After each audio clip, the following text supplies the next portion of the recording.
नमस्कार। हम लोग फिर से आज उपस्थित हैं रासायनिक अभिक्रिया और समीकरण के लास्ट लेक्चर में। इस लेक्चर में हम लोग रासायनिक अभिक्रिया और समीकरण में ऑक्सीकरण और अपचयन को जानेंगे और उसके साथ साथ कुछ क्रियाकलाप है उसको जानेंगे और अभ्यास के प्रश्नों को जानेंगे। कोशिश करेंगे कि इस चैप्टर को आज हम लोग कंप्लीट कर लें। तो चलिए चलते हैं ऑक्सीकरण और अपचयन की तरफ। तो पहले लेक्चर में आप लोगों को ये पता चल चुका है कि ऑक्सीकरण और अपचयन होता क्या है। अब उसी का कुछ क्रियाकलाप दिया गया है। यहाँ पर बोला जा रहा है कि चाइना डिश में आपको 1 ग्राम क्या लेना है, कॉपर का पाउडर लेना है। यहाँ पर ये क्या है, ये जो आपको चाइना डिश दिख रही है और इसमें क्या है, कॉपर का पाउडर है। और कॉपर के पाउडर को क्या करना है, आपको गर्म करना है। तो आप क्या देखेंगे कि इस कॉपर के पाउडर में यहाँ पर ये जो सफेद लाइन लगी है इसके ऊपर एक व्हाइट कलर की लेयर बन जाएगी, ब्लैक कलर का लेयर बन जाएगा, काली परत चढ़ जाती है। तो ये क्यों होता है, जब कॉपर ऑक्सीजन के साथ क्रिया करता है तो CuO का निर्माण होता है, कॉपर ऑक्साइड का निर्माण होता है। तो कॉपर और ऑक्सीजन के परमाणु आपस में क्रिया करते हैं और क्या बनता है, कॉपर ऑक्साइड बनता है। और कॉपर ऑक्साइड बनने के कारण इसका क्या हो जाता है, इसके ऊपर की काली सतह बन जाती है। अब अगर इसी में हम क्या करें, कॉपर ऑक्साइड में हाइड्रोजन गैस प्रवाहित कर दें तो क्या हो जाएगा, कॉपर ऑक्साइड में हाइड्रोजन गैस अगर हम प्रवाहित करते हैं तो हमें क्या मिलेगा, पानी मिलेगा और कॉपर धातु मिलेगी। ठोस अवस्था में कॉपर मिल जाएगा, लिक्विड अवस्था में पानी मिल जाएगा। और यहाँ पर जैसे ही आप गर्म कर रहे हैं तो कॉपर अलग हो रहा है, पानी अलग हो रहा है। अब जैसे कॉपर का जो कलर है ब्राउन कलर, तो वो फिर से क्या हो जाएगा, उसकी परत किस रंग की हो गई, भूरे रंग की हो जाती है, क्योंकि इस स्थिति में विपरीत अभिक्रिया होती है। मीन्स जो अभिक्रिया यहाँ पर हो रही है उसी की उल्टी अभिक्रिया यहाँ पर हो रही है। तो अब ध्यान दीजिए कि दोनों अभिक्रिया में दो अलग अलग चीजें हो रही हैं। एक अभिक्रिया में कॉपर के साथ ऑक्सीजन जुड़ रहा है, यहाँ पर कॉपर के साथ ऑक्सीजन जुड़ रहा है और यहाँ पर कॉपर से ऑक्सीजन बाहर जा रहा है। ऑक्सीजन जुड़ रहा है इसलिए यहाँ पर ऑक्सीकरण होगा और ऑक्सीजन बाहर निकल रहा है तो यहाँ पर अपचयन होगा। वही चीज अभिक्रिया के समय जब किसी पदार्थ में ऑक्सीजन की वृद्धि होती है तो कहते हैं कि उसका उपचयन हुआ। तो इस वर्ड को भी आप याद रखेंगे कि ऑक्सीकरण का दूसरा नाम उपचयन है, क्योंकि NCERT में आपको ऑक्सीकरण कम मिलेगा, उपचयन ज्यादा मिलेगा। और अभिक्रिया में ऑक्सीजन की कमी, ह्रास का मतलब होता है कमी होना, कमी होती है तो कहते हैं कि उसका क्या हुआ है, अपचयन हुआ है। अब आगे चलते हैं। कॉपर ऑक्साइड में ऑक्सीजन की क्या हो रही है अभिक्रिया, दूसरा जो 1.9 की बात कर रहे हैं कि यहाँ पर कॉपर ऑक्साइड है और कॉपर ऑक्साइड में यहाँ देखिए Cu हो रहा है, मीन्स ऑक्सीजन क्या हो रहा है, बाहर जा रहा है, हाइड्रोजन के साथ जुड़ रहा है। तो इसका क्या हो गया, कॉपर का जो है वो अपचयन बता रहा है। क्यों अपचयन बता रहा है, क्योंकि ऑक्सीजन बाहर निकल रहा है, इंग्लिश में इसको रिडक्शन बोलते हैं। और हाइड्रोजन के साथ कौन जुड़ रहा है, ऑक्सीजन जुड़ रहा है, तो उपचयन है, माने क्या हो रहा है, ऑक्सीकरण हो रहा है। ये अभिक्रिया है। जिंक के साथ, तो जिंक का क्या हो रहा है, जिंक का आप बोलेंगे अपचयन हो रहा है। कार्बन का क्या हो रहा है, कार्बन का ऑक्सीकरण हो रहा है। क्यों ऑक्सीकरण हो रहा है, ऑक्सीजन जुड़ रहा है कार्बन के साथ और जिंक से ऑक्सीजन बाहर निकल रहा है। MnO2 HCl MnCl2, यहाँ देखिए मैग्नीज का जो अवस्था है वो +4 है, यहाँ पर +2 हो रहा है। तो क्या हो रहा है, 2 ऑक्सीजन ये बाहर निकल रहे हैं तो अपचयन हो रहा है, हाइड्रोजन का ऑक्सीकरण हो रहा है। क्यों ऑक्सीकरण हो रहा है, तो इसका एक मैंने और वो बताया था कि अगर किसी संख्या की पॉजिटिव वैल्यू, धनात्मक मान अगर घटता है तब अपचयन होता है, और अगर पॉजिटिव मान बढ़ता है तब ऑक्सीकरण होता है। ये चीज आप याद रखेंगे, ठीक है। अब कार्बन अपचित होकर कार्बन मोनोऑक्साइड, जिंक ऑक्साइड अपचित होकर के जिंक बनाता है। HCl में अब उपचयित और MnCl2 में अपचयित हो रहा है। तो ऊपर के उदाहरणों के आधार पर क्या कह सकते हैं कि किसी भी अभिक्रिया में अगर पदार्थ में क्या हो जाए, ऑक्सीजन जुड़ जाए तो उसका ऑक्सीकरण होता है और हाइड्रोजन जुड़ जाए तो उसका अपचयन होता है। ये नॉर्मल सी डेफिनेशन है। अब अपने दैनिक जीवन में कुछ अभिक्रियाएं होती हैं, उनको हम देखते हैं, जिनमें सबसे पहली चीज आती है संक्षारण की। संक्षारण का मतलब होता है कि किसी भी धातु की सतह पे ऑक्साइड की परत जम जाए, कार्बोनेट की परत जम जाए, क्लोराइड की परत जम जाए, कोई भी ऐसी परत जम जाए जो उस धातु की पूरी प्रवृत्ति को बदलना शुरू कर दे, धातु की प्रवृत्ति को बदलना शुरू कर दे, तो वो प्रक्रिया आपकी क्या कहलाती है? संक्षारण कहलाती है। जैसे कि आप लोग जानते हैं, मेरे पास ये लोहे का ताला है, इसको मैं अगर पानी में रख दूं और नमी की उपस्थिति में रख दूं तो कुछ दिन में इसमें क्या लग जाएगा? तो बोलोगे कि सर इसमें जंग लग जाएगी। बहुत अच्छी बात है, जंग लग जाएगी। तो जंग क्या है? एक संक्षारण का ही रूप होता है, लोहे में जंग का लगना। लोहे में अगर जंग लग जाती है तो क्या होता है? धीरे धीरे लोहा कमजोर हो जाता है। आपके घरों में तांबे का लोटा होगा, तांबे के लोटे में पानी कुछ दिन तक रख दीजिए तो देखेंगे कि उसके ऊपर जहां पानी की लेयर वो होती है तो उसके ऊपर हरे कलर की लेयर बन जाएगी। घर में जो लेडीजें होती हैं वो चांदी की पायल जो पहनती हैं, उनको देखो तो उनमें काले कलर की लेयर बनती है, परत बन जाती है, और उसको सोनी जी के पास ले जाते हैं तो वो साफ करके उसको दे देता है तो फिर से वो चमकदार हो जाती है। तो जनरली हम ये बोल सकते हैं कि जो धातुओं की सतह होती है वो चमकदार होती है शुरू में। जैसे लोहे की छड़ की हम बात करते हैं, आप छड़ खरीदते हैं, जो फैक्ट्री से निकलता है छड़ उसका कलर अलग होता है, और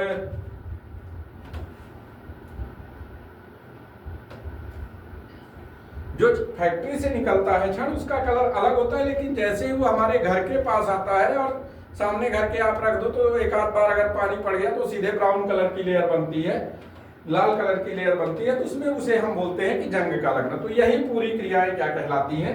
संक्षारण कहलाती है। थोड़ा सा इसमें देख लीजिए, आपने अवश्य देखा होगा कि लोहे की बनी हुई वस्तुएं चमकीली होती हैं, लेकिन कुछ समय पश्चात उन पर लालिमा युक्त भूरे रंग की परत चढ़ जाती है और इस प्रक्रिया को लोहे पर जंग लगना कहते हैं।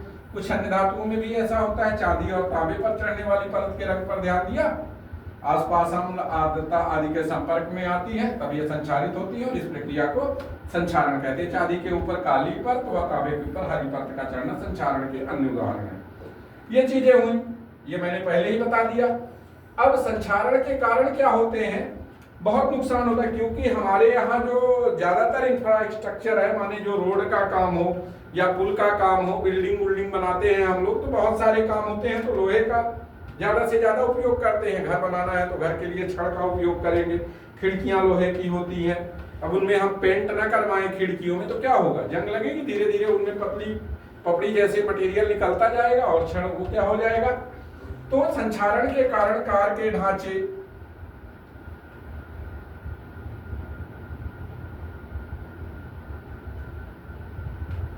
संक्षारण के कारण कार के ढांचे, पुल की रेलिंग, विशेषकर लोहे की बनी वस्तुएं बहुत क्षति होती है, उसमें नुकसान होता है। लोहे का संक्षारण एक गंभीर समस्या है। क्षतिग्रस्त लोहे को बदलने में हर वर्ष अधिक पैसा खर्च होता है और इसके बारे में बोला गया कि चैप्टर 3 में जब हम धातु और अधातु पढ़ेंगे वहां पर और अच्छे से पढ़ेंगे। तो हालांकि मैंने अभी बता दिया है और अच्छे से उसको चैप्टर 3 में हम लोग डिस्क्राइब करके पढ़ेंगे तो थोड़ा सा उसे वहां पर देखेंगे। अब आते हैं विकृत गंधिता। आजकल बच्चे जंक फूड्स बहुत खाते हैं, आप लोग भी खाते होंगे। सभी घर में बच्चे प्राय छोटे हो या बड़े हो, उनको चिप्स, कुरकुरे, ये चीजें खाने में बड़ा मजा आता है। तो इनके लिए एक चीज है, यहाँ पर लिखा हुआ है, एक वर्ड है विकृत गंधिता, जिसे कि रेंसिडिटी बोलते हैं। विकृत गंधिता को क्या बोलते हैं? रेंसिडिटी बोलते हैं। तो वसायुक्त अथवा तैलीय खाद्य सामग्री जब लंबे समय तक रखी जाती है तो उनमें क्या होता है? स्वाद या गंध उनका परिवर्तित हो जाता है। अभी हम इनको पैक नहीं कर रहे हैं, तब की बात हो रही है। तो रिडक्शन जो होता है या ऑक्सीडेशन, उपचयित है माने ऑक्सीडेशन होता है। तो ऑक्सीडेशन होने पर, ऑक्सीकरण होने पर तेल और वसा जो होते हैं वो विपरीत गंधी हो जाते हैं, माने इनमें एक अलग तरह की गंध आने लगती है। क्या आने लगती है? गंध आने लगती है। तो उस गंध को बचाने के लिए हम क्या करते हैं, तैलीय और वसायुक्त सामग्रियों में उपचयन को रोकने वाले पदार्थ माने एंटीऑक्सीडेंट, प्रति ऑक्सीकारक का मतलब होता है जो ऑक्सीकरण ना करे, एंटीऑक्सीडेंट हम क्या करते हैं, मिलाते हैं। जो वायुरोधी मिलाते हैं। अब ध्यान दीजिए, वायुरोधी बर्तनों में खाद्य सामग्री रखने से अपचयन की गति धीमी हो जाती है। वायुरोधी बर्तन माने हवा ना आ पाए, हवा उसमें इंटर ना कर पाए, हवा अंदर नहीं आएगी अगर, तो वो वायुरोधी हो जाएंगे। जैसे कि चिप्स की पन्नियां होती हैं, चिप्स की पन्नियों में आप देखते हैं कि चिप्स की पन्नियां बढ़िया खूब फूली हुई होती है, लेकिन उसमें चिप्स थोड़ा सा होता है। 5 रुपए की अगर हम चिप्स खरीद रहे हैं तो उसमें कम से कम नहीं तो 2 से 2.5 रुपए की हम हवा लेते हैं और 2.5 रुपए का ही चिप्स होता है, अंदाज यही लगता है हमको, तो ऐसा ही लगता है। तो इन चीजों को हम ध्यान दें। तो अब देखिए, यही वही चीज बता, आप जानते हैं कि चिप्स बनाने वाले चिप्स की थैली में से ऑक्सीजन हटाकर और नाइट्रोजन गैस भर देते हैं। अब ये ऑक्सीजन क्यों हटाते हैं? अरे भैया, ऑक्सीजन अगर रहेगी तो चिप्स जो है वो खराब हो जाएगा। नाइट्रोजन रहती है तो नाइट्रोजन क्रिया ही बहुत कम करती है, तो कम क्रियाशील है इसलिए उसको रखते हैं, तो चिप्स का उपचयन ना हो माने ऑक्सीकरण ना हो, और चिप्स जो है वो हमारा ज्यादा दिन तक टिका रहे। ये चीज कहलाती है विपरीत गंधिता। अब आते हैं हम लोग क्वेश्चन आंसर की तरफ। क्या होता है जब लोहे की कील को कॉपर सल्फेट की विलयन में डुबाया जाता है? तो ये चीज आप जानते हैं कि जब लोहे की कील को हम कॉपर सल्फेट के विलयन में डुबाते हैं तो विलयन का रंग हरा हो जाता है और कॉपर जो है वो अलग हो जाती है। क्यों? तो क्योंकि लोहा बहुत क्रियाशील धातु होता है, लोहा कॉपर से ज्यादा क्रियाशील है। तो कॉपर सल्फेट है CuSO4, इसका कलर आपका नीला होता है, ब्लू होगा, और तो शायद मैं उसी कलर से लिख देता हूं जिस कलर का हो तो ज्यादा ठीक रहेगा।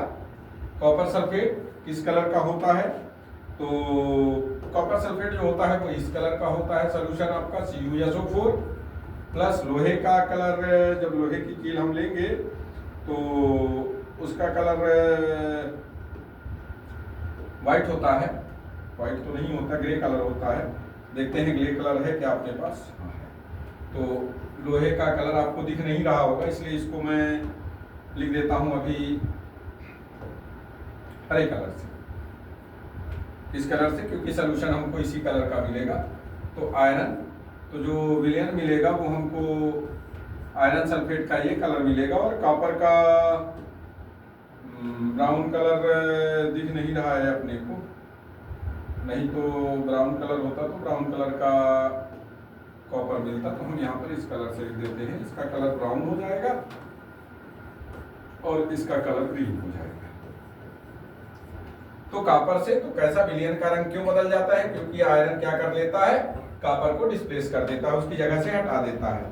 अब द्विविस्थापन अभिक्रिया का उदाहरण, मैंने बहुत सारे उदाहरण बताए हैं द्विविस्थापन अभिक्रिया के, उनमें से एक लिख लीजिएगा जो आपके किताब में नहीं होगा। अब यहाँ पर सोडियम का ऑक्सीकरण हो रहा है, यहाँ पर कॉपर का अपचयन हो रहा है और हाइड्रोजन का ऑक्सीकरण हो रहा है। तो यहाँ लिख देंगे सोडियम का ऑक्सीकरण, ऑक्सीकरण, और हाइड्रोजन का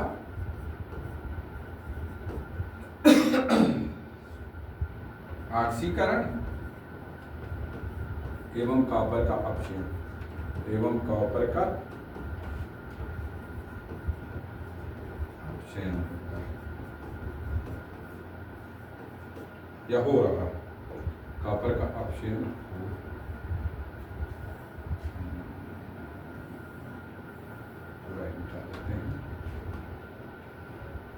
यहां से लिखते हैं कॉपर का अपचयन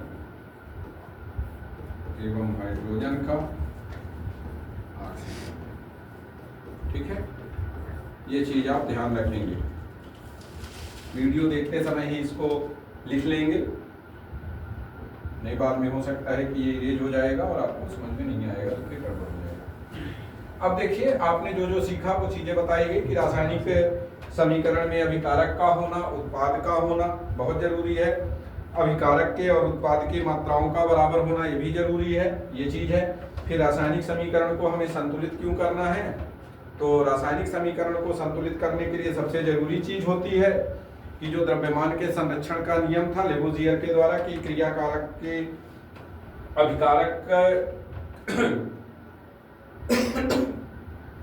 अभिकारक की मात्रा उत्पाद की मात्रा के बराबर होती है। इसके लिए यहाँ पर रासायनिक समीकरण को संतुलित करना बराबर होता है, क्योंकि जितने मटेरियल परमाणु भाग ले रहे हैं उतने ही परमाणु बने, उतने ही अणु बने, दोनों तरफ के बराबर मात्रा। कहीं क्योंकि कोई चीज अगर आप खरीदने जाते हो तो दुकान में अगर आप मटेरियल लेने जाते हैं तो दुकानदार से अगर आप 1 kg शक्कर मांगते हैं तो जब तक वो अपने मशीन में 1000 ग्राम नहीं तौल के देगा तब तक आप क्या करेंगे। 1 kg चाह रहे हैं तो वो या तो 1000 ग्राम दे या 1 kg लिख करके पूरे पैक में तौल करके दे। 1 kg की जगह अगर वो आपको 500 ग्राम दे दे तो क्या करोगे, क्या करेंगे, लड़ने लगेंगे उससे। और क्या करेंगे कि आपने हमें आधा दिया है। समझदारी अगर होगी और नहीं समझदारी होगी तो कोई बात ही नहीं है, दे देगा, लेके चले आएंगे। होता ही है कभी कभी। या हो सकता है कि शक्कर मांगने जाए तो पता चला 1 लीटर मांगे कि हमको 1 लीटर शक्कर दे दीजिए। होता ही है। तेल लेने जाते हैं तो लीटर में थोड़ी मांगते हैं, 1 किलो तेल दे दीजिए बोलते हैं, 1 किलो दूध दे दीजिए, जबकि उनको हमें लीटर में लेना चाहिए। और वो भी दुकान वाला भी ठीक करता है, 1 kg तौल करके दे देता है। तो ध्यान दीजिएगा कि जो लिक्विड है उनको वॉल्यूम कंटेनिंग के हिसाब से लीजिएगा और जो सॉलिड है उनको केजी के हिसाब से लीजिएगा। ये बहुत नॉर्मल सी चीज है। फिर संयोजन अभिक्रिया होती है। संयोजन अभिक्रिया क्या है, जब कोई 2 प्रकार के पदार्थ जुड़ जाएं, 2 या 2 से अधिक प्रकार के अभिकारक जुड़ करके और एक प्रकार का उत्पाद बनाए तो वो संयोजन अभिक्रिया है। और इसी की उल्टी होती है, एक अभिकारक टूट जाए और 2 में बन जाए तो वियोजन अभिक्रिया है। जब 2 लोग मिल जाए तो संयोजन अभिक्रिया है और दोनों अलग अलग हो जाए तो वियोजन अभिक्रिया है। फिर उसके बाद आता है उष्माक्षेपी और उष्माशोषी। तो उष्माक्षेपी जिनमें उष्मा बाहर निकल जाए तो उष्माक्षेपी, और जो उष्मा को एब्जॉर्ब कर ले, ग्रहण कर ले, उष्माशोषी। जो शोषण कर ले वो उष्माशोषी है और जो बाहर निकाल दे उष्माक्षेपी है। इस तरह से आप समझें। फिर अब आगे आते हैं विस्थापन, विस्थापन अभिक्रिया। जब कोई एक क्रियाशील धातु दूसरे कम क्रियाशील धातु को हटा दे, जैसे अभी इसी के ऊपर आपने पढ़ा कि क्या होता है जब कॉपर सल्फेट के विलयन में लोहे की कील को डाल दिया जाता है। क्वेश्चन ही आ गया। तो लोहे की कील को डालते हैं तो हम बताते हैं कि लोहा ज्यादा क्रियाशील है, कॉपर कम क्रियाशील है। तो लोहा बोलता है सल्फेट के साथ हम जुड़ेंगे, कॉपर बोलता है हो गया ठीक है हम चले जाएंगे, आप जुड़ जाओ। तो ये क्या हो जाती है, आपकी विस्थापन अभिक्रिया हो जाती है। फिर बात आती है द्विविस्थापन अभिक्रिया की। तो 2 अलग अलग पदार्थ हैं और वो अपने आयनों का आदान प्रदान कर लेते हैं। जैसे मान लीजिए आप अपनी क्लास में टिफिनों का आदान प्रदान कर लें। क्लास में लंच होता है तो टिफिन जो नहीं लेके आता तो वो जबरदस्ती सबका ले लेता है, जो लेके आते हैं वो आदान प्रदान कर लेते हैं। दोस्तों में ये होता रहता है। फिर है अवक्षेपण अभिक्रिया, ऐसी अभिक्रिया जिसमें किसका निर्माण हो जाए, अवक्षेप का निर्माण हो जाए। ठोस पदार्थ कैसा ठोस बने, इनसॉल्युबल ठोस बने, जो कि अवक्षेप हो जाए, घुले ही ना। ऐसा पदार्थ बन जाए, 2 सॉल्यूशन विलयन है और दोनों विलयन में से एक ऐसा विलयन बन जाए कि जो विलयन में जाकर के बैठ जाए नीचे की तरफ, तो वो क्या हो जाता है, आपका अवक्षेपण अभिक्रिया हो जाती है। फिर है ऑक्सीकरण। ऑक्सीजन का जुड़ना ऑक्सीकरण है और हाइड्रोजन का जुड़ना अपचयन है। ऑक्सीजन का जुड़ना हाइड्रोजन का बाहर निकलना ऑक्सीकरण है, हाइड्रोजन का जुड़ना ऑक्सीजन का बाहर निकलना अवकरण है या अपचयन है। तो इस तरह से ये चीजें हम लोगों ने पढ़ी इस चैप्टर में। फिर इनमें कुछ क्रिया के संबंध में कथन है, अभिक्रियाएं हैं। दी गई अभिक्रिया में कौन सा कथन जो है असत्य है तो उसको बताना है। तो यहाँ ध्यान दें कि उपचयन और अपचयन की बातें हो रही हैं। तो PbO और C कार्बन का क्या हो रहा है, कार्बन ऑक्सीकरण कृत हो रहा है। तो यहाँ पर लिखा है कार्बन उपचयित हो रहा है। तो पहले नीचे फिर से एक बार देखें कि उपचयित और अपचयित की डेफिनेशन में क्या है, क्योंकि मैंने बताया अभी कि सबसे ध्यान में रखेंगे ऑक्सीजन और हाइड्रोजन का जुड़ना। इस वर्ड को आप जरूर याद रखेंगे। ऑक्सीजन का जुड़ना ऑक्सीकरण या उपचयन कहलाता है, ये ध्यान रखेंगे। ऑक्सीजन का हास या हाइड्रोजन का योग अपचयन कहलाता है। ये दो वर्ड आप जरूर याद करेंगे, मैंने पहले भी बताया है कि ऑक्सीकरण और अपचयन, क्योंकि इंग्लिश मीडियम में तो ये ऑक्सीडेशन ही होगा, लेकिन हिंदी मीडियम में आपको अगर ऑक्सीकरण याद है और उपचयन नहीं याद है तो फिर आप कंफ्यूज हो जाएंगे। और अपचयन याद होना चाहिए और रिडक्शन याद होना चाहिए। तो शीशा क्या हो रहा है? अपचयित हो रहा है। शीशे का क्या हो रहा है? अपचयन हो रहा है। कौन सा कथन असत्य है? फिर कार्बन उपचयित हो रहा है, कार्बन का ऑक्सीकरण हो रहा है, तो उपचयित हो रहा है, और लेड जो है वो क्या हो रहा है? अपचयित हो रहा है। ये दोनों सही है, तो बी और सी क्या है? बी और डी आपका क्या है? अब यहां पर तीसरा देखिए, कार्बन डाइऑक्साइड उपचयित हो रहा है, कार्बन डाइऑक्साइड इधर है तो ये उपचयित हो रहा है बोल रहा है, लेकिन यहाँ पर उसका क्या हो रहा है? अपचयन हो रहा है। तो इसमें क्या हो जाएगा? बी। और लेड ऑक्साइड अपचयित हो रहा है, तो ये आपका सही है, लेड ऑक्साइड तो अपचयित हो रहा है, क्योंकि लेड ऑक्साइड से देखिए, तो यहाँ पर आपका क्या हो जाएगा? ए और सी। दूसरा नंबर ए एवं सी को आप टिक कर लेंगे। फिर है, गलत नहीं है। अब इसमें विस्थापन अभिक्रिया होगी, मैं देख करके ही बता दे रहा हूं, इसमें विस्थापन अभिक्रिया होगी। क्यों होगी? तो यहाँ पर देखिए, आयरन अलग हो रहा है, एल्युमिनियम जुड़ रहा है, एल्युमिनियम ज्यादा क्रियाशील है, आयरन कम क्रियाशील है, तो यहाँ पर कौन सी अभिक्रिया हो जाएगी? विस्थापन अभिक्रिया हो जाएगी। लौह चूर्ण पर हाइड्रोक्लोरिक अम्ल, हाइड्रोजन गैस और आयरन क्लोराइड बनेगा। फिर आगे देखते हैं, संतुलित रासायनिक समीकरण क्या है और रासायनिक समीकरण को संतुलित करना क्यों जरूरी है? तो इस चीज को मैंने अभी बताया है, जस्ट अभी इसके पहले थोड़ा से ही 2 मिनट पहले ही मैंने इसे बताया है, तो आप इसको लिख लेंगे। फिर रासायनिक समीकरण के रूप में परिवर्तित कर उन्हें संतुलित कीजिए। क्या दिया हुआ है? तो अब आप देखिए, नाइट्रोजन हाइड्रोजन गैस से संयोग करके N2 प्लस H2 बनेगा क्या? 2NH3, 2 तिहाई 6, 3 हाइड्रोजन। तो यहाँ जो लिखा है नाइट्रोजन गैस, हाइड्रोजन गैस बना क्या? Ammonia gas. Hydrogen sulphide H2S, O2 से क्रिया की, जल और सल्फर डाइऑक्साइड बना SO2, 3 दूनी 6, 2H2S, 2H2O, 2SO2, 2 2 4 2 6, 3O2। Aluminium sulphate की अपक्रिया बेरियम क्लोराइड से, Al2SO4, whole thrice, barium chloride आपका BaCl2 हो जाएगा। क्या बनेगा? BaSO4 बनेगा और AlCl3 बनेगा।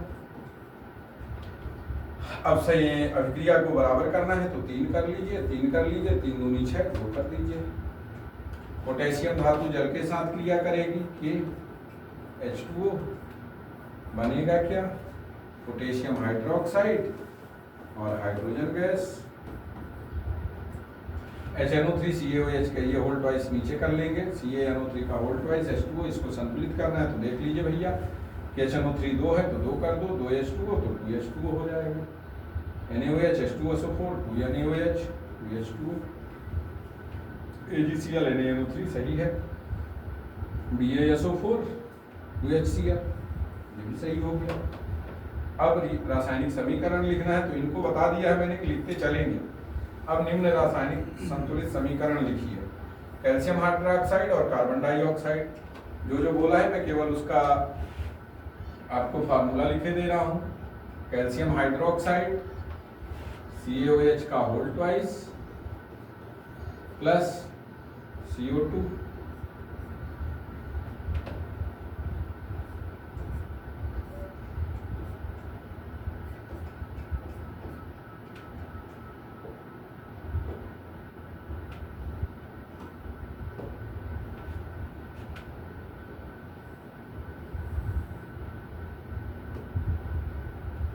कैल्शियम हाइड्रोक्साइड COH का होल ट्वाइस, CO2 बनेगा क्या? CaCO3 plus H2।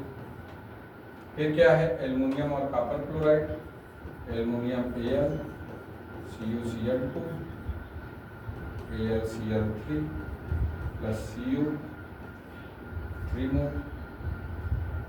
3 मोल और यहाँ ले लेते हैं AlCl3, 2 ले सकते हैं, 2 AlCl3, PCU, barium chloride, BaCl2, A2SO4, potassium sulphate, BaSO4, 2KCl। अब निम्न संतुलित रासायनिक समीकरण, प्रत्येक अभिक्रिया का क्या लिखना है, अब आपको प्रकार भी बताना है कि कौन सी अभिक्रिया है। तो देखते हैं, potassium bromide KBr aqueous barium iodide BaI2 aqueous क्या बनेगा, Ki potassium iodide aqueous barium bromide BaBr2 solid precipitate है। अवक्षेपण अभिक्रिया है या विस्थापन अभिक्रिया है, अवक्षेपण अभिक्रिया भी लिख सकते हैं आप, और विस्थापन अभिक्रिया। ठीक है। फिर जिंक कार्बोनेट ZnCO3, ये टूट रहा है, ठोस अवस्था में है। एकल कंपाउंड जो है वो दो तरह के उत्पाद बना रहा है, जिंक ऑक्साइड और कार्बन डाइऑक्साइड गैस। ये कौन सी अभिक्रिया है, वियोजन अभिक्रिया है, वियोजन अभिक्रिया है। फिर hydrogen gas, chlorine gas, book में आपको मिल जाएगा। अब हमको बुक में वहाँ देखना पड़ेगा कि क्या क्या दिया है, तो क्वेश्चन हमको मिलेगा नहीं, इसलिए हम यही बता दे रहे हैं। तो HCl क्या बनेगा,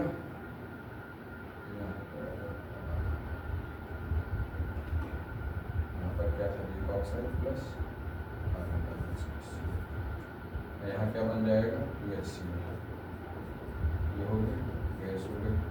तो ये कौन सी अभिक्रिया है, वियोजन का उल्टा संयोजन, भूल जाओ। फिर है मैग्नीशियम और हाइड्रोक्लोरिक एसिड, मैग्नीशियम सॉलिड है, हाइड्रोक्लोरिक एसिड क्या है, एक्वस है, HCl क्यों लिखते हैं आप, क्या बनेगा MgCl2 एक्वस और hydrogen gas H2 gas, HCl कर दो। फिर है ऊष्माक्षेपी और ऊष्माशोषी अभिक्रिया। तो ऊष्माक्षेपी क्या होती है, अभी बताया कि ऐसी अभिक्रिया जिसमें कोई भी अभिक्रियाएं हो और ऊष्मा क्या हो जाए, बाहर की ओर निकले। जैसे कि खाना खाने के बाद आपको पसीना क्यों आता है, तो जो खाना हम खाते हैं वो टूटता है और ऊर्जा उससे बाहर निकलती है, इसलिए पसीना आता है। लकड़ी का जलना, लकड़ी को जला दें तो उससे भी ऊष्मा निकलती है, तो ये क्या है, ऊष्माक्षेपी अभिक्रिया। क्षेपी का मतलब बाहर निकलना। ऊष्माशोषी, ऊष्माशोषी ऐसी अभिक्रियाएं जिसमें ऊष्मा अवशोषित हो जाए। मान लीजिए आप जब क्या करते हैं, हाथ में सैनिटाइजर लगाते हैं, तो आपको क्या लगता है, हाथ में सैनिटाइजर लगाने के बाद हमें हमारे हाथ में ठंडक फील होती है। तो ये क्या है कि हमारे हाथ की ऊष्मा को क्या करता है, जो सैनिटाइजर होता है वो लेकर के वाष्पीकृत हो जाता है, तो वो ऊष्माशोषी है। फिर वियोजन अभिक्रिया एवं संयोजन अभिक्रिया को विपरीत क्यों कहा जाता है, तो वियोजन का मतलब होता है टूटना और संयोजन का मतलब होता है जुड़ना। जैसे कि मान लीजिए कैल्शियम कार्बोनेट, वियोजन और संयोजन की अगर हम बात करते हैं तो एग्जाम्पल देखते हैं कि CaCO3 कैल्शियम कार्बोनेट, इसको हमने ऊष्मा दी तो ये कैल्शियम ऑक्साइड और कार्बन डाइऑक्साइड में टूट गया। कैल्शियम ऑक्साइड ठोस, कार्बन डाइऑक्साइड गैस, इसमें टूट गया। तो ये क्या हो गया, इधर से इधर की तरफ जो हो रही है, तो ये वियोजन हो गया। कब, जब ये अभिकारक हो और ये उत्पाद हो। लेकिन अगर ये अभिकारक हो गए, ये लेफ्ट हैंड साइड में चले गए और ये राइट हैंड साइड में आ गया, तो ये क्या हो जाएगा, संयोजन अभिक्रिया हो जाएगी। कैसी अभिक्रिया, संयोजन अभिक्रिया। तो देख लीजिए जस्ट उल्टा हो रहा है, इसलिए संयोजन और वियोजन जो है वो एक दूसरे की विपरीत अभिक्रियाएं हैं। फिर बात आती है विस्थापन और द्विविस्थापन अभिक्रिया की। तो विस्थापन अभिक्रिया क्या है, ऐसी अभिक्रियाएं जिसमें क्रियाशील धातु कम क्रियाशील धातु को क्या करती है, विस्थापित कर देती है और उसकी जगह खुद व्यवस्थित हो जाती है, तो वो विस्थापन अभिक्रिया कहलाती है। द्विविस्थापन अभिक्रिया में दो अलग अलग पदार्थ अपने आयनों को क्या करते हैं, एक दूसरे के साथ परिवर्तित कर लेते हैं, तो द्विविस्थापन अभिक्रिया। जैसे विस्थापन अभिक्रिया में अगर हम देखते हैं तो आपको अगर आयरन का एग्जाम्पल आपने देख ही लिया, लेकिन अब हम दूसरा एग्जाम्पल देते हैं, इसको भी बता दे रहे हैं और दूसरा एग्जाम्पल भी आपको बताए दे रहे हैं, आयरन सल्फेट और कॉपर। अगर यहीं पर हम बात करें सोडियम हाइड्रोक्साइड का विलयन हो और पोटेशियम इसके पास आ जाए, तो पोटेशियम क्या करेगा, पोटेशियम सोडियम को विस्थापित कर देगा। क्यों कर देगा? क्योंकि पोटेशियम ज़्यादा क्रियाशील होता है और सोडियम थोड़ा सा कम क्रियाशील होता है, इसलिए। ठीक है, तो ये विस्थापन अभिक्रिया हो गई। द्विविस्थापन अभिक्रिया, दो अलग अलग आप मटेरियल ले लेंगे, साल्ट ले लीजिए कोई, जैसे दो अलग अलग द्विविस्थापन अभिक्रिया की बात करते हैं, डबल डिस्प्लेसमेंट जिसे बोलते हैं, द्विविस्थापन। Sodium sulphate, barium chloride, Na2SO4 और BaCl2, इनकी अभिक्रिया कराएंगे तो हमें मालूम है क्या बनेगा, बेरियम सल्फेट बनेगा और 2NaCl बनेगा। तो ये क्या हो गया, यहाँ पर देखें 2Na plus SO4 2 minus, barium 2 धनात्मक चार्ज, क्लोरीन 2 ऋणात्मक चार्ज, ये धन ऋण से और ये धन ऋण से, दोनों जुड़ गए और बना क्या, Na के साथ Cl जुड़ा तो NaCl बन गया और बेरियम के साथ सल्फेट जुड़ा तो बेरियम सल्फेट। तो ये द्विविस्थापन अभिक्रिया हो गई। इस तरह से सिल्वर के शोधन के सिल्वर नाइट्रेट के विलयन में सिल्वर प्राप्त करने के लिए कॉपर धातु का विस्थापन। अभिक्रिया लिखना है तो बस अभिक्रिया लिख देते हैं। सिल्वर नाइट्रेट का विलयन AgNO3 हो गया, कॉपर के साथ ले लो, सिल्वर कम क्रियाशील है, कुछ नहीं होगा, CuNO3 का होल ट्वाइस हो जाएगा और सिल्वर जो है वो अलग हो जाएगा, चांदी हमारी अलग मिल गई। कॉपर के धातु के साथ इसका शोधन कर लिया, माने हमने क्या किया, सिल्वर प्योर फॉर्म में पा गए। फिर अवक्षेपण अभिक्रिया से क्या समझते हैं, उदाहरण देकर समझाइए। कुछ नहीं, अवक्षेपण अभिक्रिया भी बता देते हैं। अवक्षेप बनाना है, बेरियम क्लोराइड बना दीजिए, सोडियम नाइट्रेट, सोडियम क्लोराइड और बेरियम नाइट्रेट लेते हैं क्योंकि सोडियम नाइट्रेट विलयन होता है। तो barium chloride, barium nitrate plus 2NaCl, ion का एक्सचेंज होगा, बेरियम क्लोराइड बनेगा, अवक्षेप बन जाएगा और 2NaNO3 बन जाएगा। ये बस रहा है। तो अवक्षेप जिसमें बन जाए वही अवक्षेपण अभिक्रिया है। अब ऑक्सीजन के जुड़ने के आधार पर क्या बताना है आपको, ऑक्सीकरण बताना है और अपचयन बताना है। तो ऑक्सीकरण क्या है, जब ऑक्सीजन जुड़ जाए उसे ऑक्सीकरण कहते हैं और हाइड्रोजन का जुड़ना अपचयन कहलाता है। फिर एक भूरे रंग का चमकदार तत्व है, तो भूरे रंग का चमकदार तत्व मैं आपको दिखाई दे रहा हूँ। उस भूरे रंग के चमकदार तत्व को क्या कहते हैं, तो उसे मैं आपको दिखाने की कोशिश करता हूँ। वो भूरा चमकदार तत्व है मेरे पास और बहुत अच्छा है, बहुत बड़ा सा है। भूरा चमकदार तत्व क्या है, कॉपर होता है। और ये जो तार आपको दिख रहा है ये भूरा और चमकदार दिख ही रहा होगा। आज ही इसे हमने बाहर निकाला है। किससे बाहर निकाला है, तो ये कॉपर वायरिंग होती है जो इसके ऊपर पीवीसी लगी होती है, उसे निकाल दिया गया है आपको केवल दिखाने के लिए कि ये कॉपर वायर है। अब हो गया आप लोगों को दिखाने के लिए कि बच्चों को कुछ जानकारी होनी चाहिए कि कॉपर का रंग कैसा होता है। तो ध्यान दीजिएगा कि ये जो वायर है ये कॉपर है और इसका रंग भूरा है। तो एक भूरे रंग का चमकदार तत्व आपको दिख रहा होगा, ये चमकदार भी दिख रहा होगा, चमकदार तत्व है और वायु की उपस्थिति में गर्म करने पर, अब इसे हम अगर वायु की उपस्थिति में गर्म कर दें तो ये काला हो जाएगा और काले रंग के यौगिक का नाम बताना है। तो बस कुछ नहीं, वायु की उपस्थिति, भूरे रंग का चमकदार तत्व आपके पास कॉपर है, ऑक्सीजन की उपस्थिति में गर्म कर दो, आपको क्या बन जाएगा, CuO बन जाएगा, कॉपर ऑक्साइड बन जाएगा। अब लोहे की वस्तुओं को पेंट क्यों करते हैं, तो जंग से बचाने के लिए करते हैं, ये तो सब जानते हैं। बोल दें कि आप अपने घर में खिड़कियों को पेंट क्यों करते हैं, तो बोलेंगे कि सर जंग ना लगे, जंग लगने से बचाने के लिए करते हैं, जंग लगने से बचाने के लिए। फिर तेल या वसा युक्त खाद्य पदार्थों को नाइट्रोजन से प्रभावित क्यों किया जाता है, जिससे पदार्थ ज्यादा दिन तक चले, ज्यादा दिन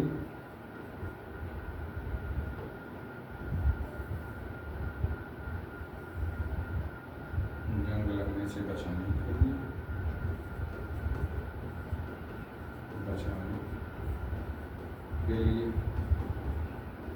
विकृत गंधिता को रोकने के लिए, विकृत गंधिता को रोकने के लिए। ठीक है, फिर है निम्नलिखित के उदाहरण पदों का वर्णन। संचारण आप पढ़ चुके हैं, विकृत गंधिता पढ़ चुके हैं। तो इस तरह से आपका चैप्टर फर्स्ट जो होता है वो समाप्त होता है। इसमें हर एक चीज बताई गई है आपको, इसलिए प्रश्न उत्तर थोड़ा सा क्या है जल्दी जल्दी मैंने कराया है, क्योंकि ये पूरी चीजें आपको थ्योरी के साथ ही बता दी गई हैं। तो प्रश्न उत्तर आपका बहुत सरल है, इसमें कोई ज्यादा परेशानी की चीजें नहीं है। संचारण क्या है, विकृत गंधिता क्या है। अब अगला पाठ आपका जो आएगा वो आएगा अम्ल क्षार एवं लवण का। तो देखते रहिए चैनल को और लाइक करिए, सब्सक्राइब करिए। अब मिलते हैं नेक्स्ट लेक्चर में।